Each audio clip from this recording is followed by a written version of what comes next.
Olá pessoal, aqui é a professora K. Nesse vídeo eu vou comentar algumas questões de SUS da banca IBFC. Essa banca ela foi escolhida para realizar o concurso da EBSER de Rio Grande, tá? Do Rio Grande do Sul, no Hospital Universitário vinculado à FURG. Essa escolha ela foi publicada no dia 20 de novembro, então é bem possível que nos próximos dias a gente tenha já o edital publicado. Selecionei algumas questões dessa banca que foram cobradas em concursos anteriores da EBSER. A primeira questão que eu selecionei, ela é referente à Lei 8.080 e ela trata especificamente dos campos de atuação do SUS. Antes de falar propriamente da questão, quero chamar a atenção de vocês que essa legislação sofreu uma alteração recente este ano. Então, no curso que a gente tem no nosso site, né, que é meu, junto com a professora Natália, essa legislação já está atualizada de acordo com as últimas alterações. Porém, caso você esteja estudando com outro material, ou caso você esteja estudando apenas pela legislação, fique atento, verifique se a sua legislação já está com essa atualização de 2015, tá? Que altera aí algumas coisas referentes ao capital estrangeiro, tá? No SUS, nas ações de saúde. Bom, falando em atualização também, já vou aproveitar para falar para vocês que a Constituição Federal, o artigo 198, que é um dos artigos do SUS, também sofreu uma alteração bem importante, referente ao financiamento do SUS. Então, cuidado também, verifique aí se o material que você está utilizando ou se a legislação que você baixou já está com essa atualização. Repito, o nosso curso do nosso site já está atualizado de acordo com essas alterações de 2015. Bom, quanto à Lei 8.080, ela regulamenta o SUS, regulamentando os artigos da saúde e da Constituição, ou seja, os artigos 196, 197, 198, 199 e 200. Ela é uma lei muito cobrada em concursos, tá? Nos concursos da EBSER, ela é cobrada em praticamente todos os concursos. Outros concursos também ela é muito cobrada, porque é uma legislação de extrema importância para o SUS. Ela pode ser cobrada na sua integralidade, então qualquer artigo dessa lei é passível de ser cobrado. Claro que há alguns temas que têm uma maior probabilidade, como por exemplo os objetivos do SUS, os princípios, o campo de atuação do SUS, né? A participação da iniciativa privada no SUS, como isso se dá, as funções de cada uma das esferas, são temas que são mais frequentes quando a gente vai comparar provas de concursos anteriores. Bom, essa questão em específico, ela vai tratar do campo de atuação do SUS e ela pede para a gente qual das alternativas que não é um campo de atuação. Para a gente saber isso, a gente tem que saber quais são os campos do SUS. Então, aqui eu trouxe para vocês, tá? Para a gente ler junto, para a gente relembrar quais são os campos de atuação do SUS de acordo com essa legislação. Então, o primeiro deles é a execução de ações de vigilância sanitária, epidemiológica, assistência terapêutica integral, inclusive farmacêutica, e saúde do trabalhador. Aqui eu chamo a atenção de vocês também, porque esses conceitos de vigilância sanitária, epidemiológica e saúde do trabalhador também são muito cobrados em concurso, tá? Então, na legislação, há a definição de cada um desses conceitos. Peço que vocês leiam, se atentem a isso, porque também é muito cobrado. Aqui nesse slide, vocês vão perceber que há alguns termos que estão grifados. Atenção a esses termos, porque são justamente esses que as bancas acabam alterando ou omitindo. E aí você vai ter a frase mudando o seu contexto e a alternativa vai se tornar errada. Então, como por exemplo aqui, o segundo campo de atuação do SUS. A participação na formulação da política e na execução de ações de saneamento básico. Então, perceba que o SUS ele vai participar da formulação dessa política e da execução dessas ações. Ele não é responsável por executar o saneamento básico, e sim por participar. Tudo bem? Então, percebam essas palavras que estão grifadas, porque são elas que vão gerar pegadinhas de prova. O terceiro campo é a ordenação da formação de recursos humanos na área da saúde, a vigilância nutricional e orientação alimentar, O quinto, a colaboração na proteção do meio ambiente, nele compreendido do trabalho. O sexto, a formulação da política e a participação na produção de medicamentos, equipamentos imunobiológicos e outros insumos de interesse para a saúde. O sétimo, o controle e a fiscalização de serviços, produtos e substâncias de interesse para a saúde. Esses termos aqui de interesse para a saúde tem que aparecer na alternativa quando esse conceito for cobrado, tá? Porque senão fica só serviços, produtos e substâncias. Isso está errado. Tem que ser serviços, produtos e substâncias que sejam de interesse para a saúde. O oitavo, a fiscalização e a inspeção de alimentos, água e bebida para o consumo humano. O nono, a participação no controle e na fiscalização de produção, transporte, guarda e utilização de substâncias e produtos psicoativos, tóxicos e radioativos. O décimo, o incremento em sua área de atuação do desenvolvimento científico e tecnológico. E, por fim, 11º, a formulação e a execução da política de sangue e seus derivados. Bom, então voltando à questão, a gente tem de baixo para cima, alternativa D, a colaboração na proteção do meio ambiente. Então a gente viu que isso é verdadeiro, é campo de atuação. Alternativa C, a vigilância nutricional e a orientação alimentar, também está correto, né? Vimos que é campo de atuação. Alternativa B, a ordenação da formação de recursos humanos na área da saúde, também está correto. E a alternativa A participação na formulação da política e na execução de ações de combate à fome e distribuição de renda. Então, isso não é campo de atuação do SUS, né? Isso está muito mais vinculado a ações de assistência social e não de saúde.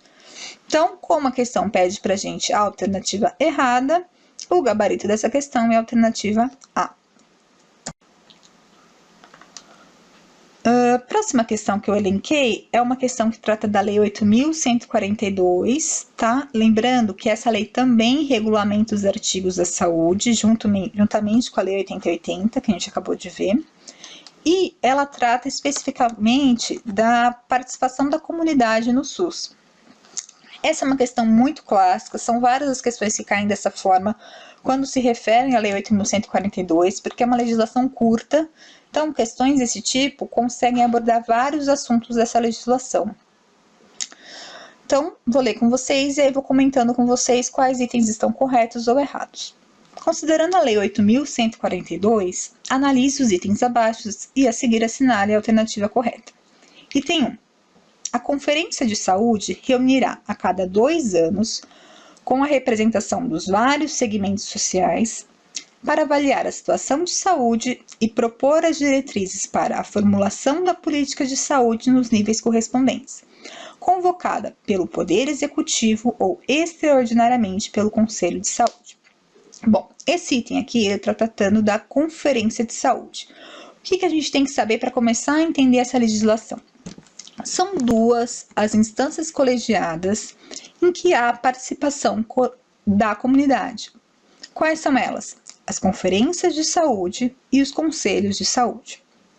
Tá? São nessas as instâncias em que vai haver a participação da comunidade no SUS. Bom, as questões costumam cobrar principalmente os conceitos dessas 2 instâncias, então, o que é conferência e o que é conselho, qual a finalidade de cada uma dessas instâncias, quais são as representações, então, quem participa dessas instâncias, tá? E frequência, algumas outras coisas. Bom, o item 1, ele, de fato, traz para a gente a finalidade da conferência. Então, qual que é a finalidade dessas conferências? É avaliar qual que é a situação da saúde e propor diretrizes para a formulação das políticas em cada nível. Então, no nível municipal, estadual e federal. A convocação também está correta, tá? Essas conferências, elas são convocadas pelo Poder Executivo ou, quando extraordinariamente, pelo Conselho de Saúde. Porém, as conferências, elas vão se reunir a cada 4 anos e não a cada 2. São várias, são muitas as alternativas que colocam que ela se reúne a cada 2 anos. Isso é pegadinha de prova muito frequente. Então, grave, conferência de saúde se reúne a cada 4 anos, tá? Eu gravei isso equiparando isso, por exemplo, às eleições. Então, eleição acontece a cada 4 anos. Sei lá, outros eventos. Copa do Mundo é a cada 4 anos. Olimpíada é a cada 4 anos. Tá? Então, conferência de saúde, gente, é a cada 4 anos. Gravem isso, tudo bem? Isso é muito frequente, isso pega muito aluno. É pegadinha de prova recorrente. Bom, item 2. O Conselho de Saúde, em caráter permanente e deliberativo, um órgão colegiado composto por representantes do governo, prestadores de serviço, profissionais de saúde e usuários. Atua na formulação de estratégias e no controle da execução da política de saúde na instância correspondente, inclusive nos aspectos econômicos e financeiros, cujas decisões serão homologadas pelo chefe do poder legalmente constituído em cada esfera do governo. Esse item está certinho, tá? Ele está trazendo para a gente o conceito do Conselho de Saúde. Perceba que, diferente da conferência, ele é uma instância em caráter permanente, tá? E ele é deliberativo. Ele é composto aqui, como a gente pode ver, pelos representantes do governo, prestadores de saúde, profissionais de saúde e usuários. E aí a resolução 453 de 2012 vai dar para a gente qual que é a porcentagem de cada uma dessas representações, tá? A finalidade dele é atuar na formulação dessas estratégias e no controle. Perceba que ele atua no controle da execução da política de saúde. É diferente lá da conferência de saúde, tá? E ele pode, inclusive, atuar nos aspectos econômicos e financeiros, tá? Então, esse item está certinho. Item 3. O Conselho Nacional de Saúde, de Secretários de Saúde, CONAS, e o Conselho Nacional de Secretários Municipais de Saúde, CONASEMS, terão representação no Conselho Nacional de Saúde. A representação dos usuários nesse conselho será definida pelos próprios conselhos. Bom, então, o Conselho Nacional de Saúde é uma instância máxima, tá, de deliberação, e de fato, tanto o CONAS quanto o CONASEMS, eles têm representante nesse conselho. Porém, perceba que esse item traz para a gente que há representação de usuários nesses conselhos, ou seja, a participação popular. E isso está incorreto, tá? Os únicos órgãos em que há participação da comunidade são conferências de saúde e conselhos de saúde. Isso aqui também é pegadinha de prova clássica, tá?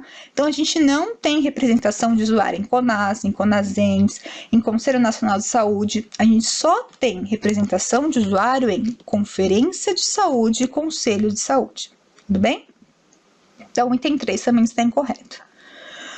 Bom, o item 4. A representação dos usuários nos conselhos de saúde e conferências de saúde será paritária em relação ao conjunto dos demais segmentos. Esse item está correto, tá? Tá certinho. O que significa isso? Uma representação paritária. Isso quer dizer que nos conselhos e nas conferências vai haver 50% de usuários do SUS. Os outros 50% vão ser divididos entre os outros representantes, ou seja, governo, prestadores de serviço e profissionais de saúde. Tudo bem? Então, item correto. Agora, o item 5. As conferências de saúde, os conselhos de saúde, terão a sua organização e normas de funcionamento definidas em regimento próprio, aprovados pelas respectivas secretarias municipais e estaduais do Ministério da Saúde.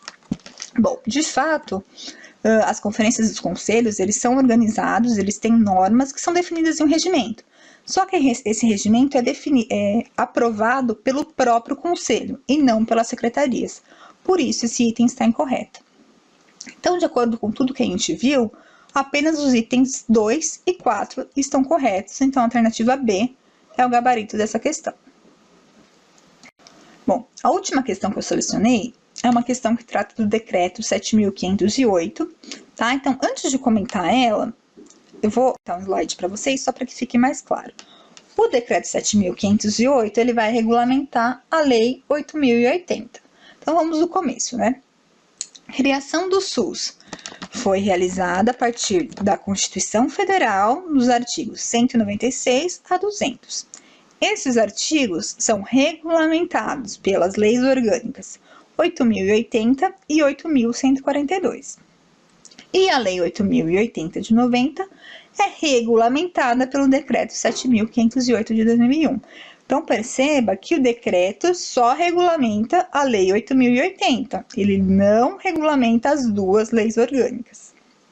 Bom, voltando lá à nossa questão, vou ler com vocês e aí a gente comenta.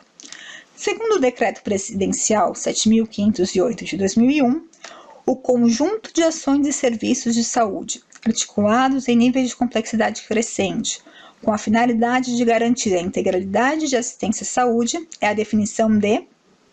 Bom, essa é uma questão bem comum também nas provas, tá? O artigo 2º desse decreto, ele traz uma série de definições, e essas definições são super cobradas e exatamente dessa forma. Então, a questão te dá uma definição e pede qual que é o conceito referente a essa definição. Bom, começando aqui de baixo para cima, tanto a regionalização quanto a universalidade são princípios do SUS, que são tratados lá na Lei 8.080. Tá? O decreto ele trata muito de regionalização, de regiões de saúde, mas eu vou comentar aqui sobre os princípios, as definições, tá? Então, são princípios, são definidos na Lei 8.080. A universalidade é aquele princípio que traz para a gente que a saúde é um direito de todos, sem nenhum pré-requisito, né? Então, você não precisa ser trabalhador de carteira assinada para ter direito, você não precisa fazer contribuição para ter direito. Todos têm direito à saúde a todos os níveis de assistência, né? Atenção primária, secundária e terciária. Então, um trabalhador tem direito ao SUS? Tem. Uma pessoa em situação de rua tem direito ao SUS? Tem. Um estrangeiro que seja no Brasil tem direito ao SUS? Tem. Todos têm direito ao SUS. Já a regionalização, junto com a hierarquização, né, são princípios que vão tratar da organização do SUS. Então, o que a regionalização visa? Ela visa trazer a saúde para próximo do usuário, tá? Para conseguir organizar que todos tenham acesso a todos os serviços de saúde e para facilitar, né, o acesso ao usuário. Então, isso é feito como? Através das regiões de saúde, que é a nossa alternativa B. E o que são essas regiões? São espaços geográficos contínuos, tá? Que são constituídos por vários municípios que sejam limítrofes. Então, por exemplo, aqui no estado de São Paulo, a gente tem municípios limítrofes, Santo André, São Bernardo e São Caetano de Diadema. Então, esses 4 municípios, por exemplo, vão compor uma região de saúde. E, além desse pré-requisito de serem municípios limítrofes, eles ainda têm que ter identidades culturais, econômicas e sociais parecidas, tá? E eles têm que ter uma rede de comunicação e infraestrutura de transporte compartilhado. Então, eu tenho que ter transporte que consiga vir de Santo André para Diadema, de Santo André para São Caetano, tá? Para justamente facilitar o acesso desse usuário. E a finalidade dessas regiões nada mais é do que integrar a organização, planejamento e a execução das ações e dos serviços de saúde. Então, mais para frente, esse decreto vai trazer para a gente quais são as ações e serviços, né, obrigatórios em cada região. Então, não é um município que vai precisar ter todas as ações de saúde, ter atenção básica, secundária, hospital. Não, quem vai precisar disso vai ser uma região de saúde, que é composta por vários municípios. Tudo bem? Então, nesse comentário a gente já falou o que é região de saúde, universalidade e regionalização. Sobrou as redes de atenção em saúde, que nada mais são do que justamente a definição posta aqui pela questão.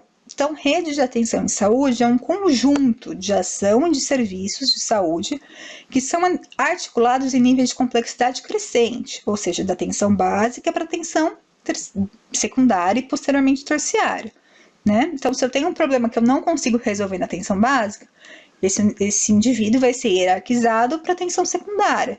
Se não resolver na secundária, ele é hierarquizado para a terciária, com a finalidade de proporcionar aos indivíduos uma assistência à saúde integral. Tudo bem? Então, o gabarito dessa questão, alternativa A. Bom, gente, então é isso que eu tinha para vocês, tá? Agradeço a todos que assistiram esse vídeo.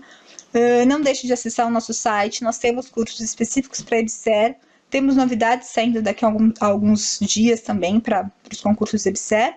E é isso, por hoje é só, obrigada e até a próxima.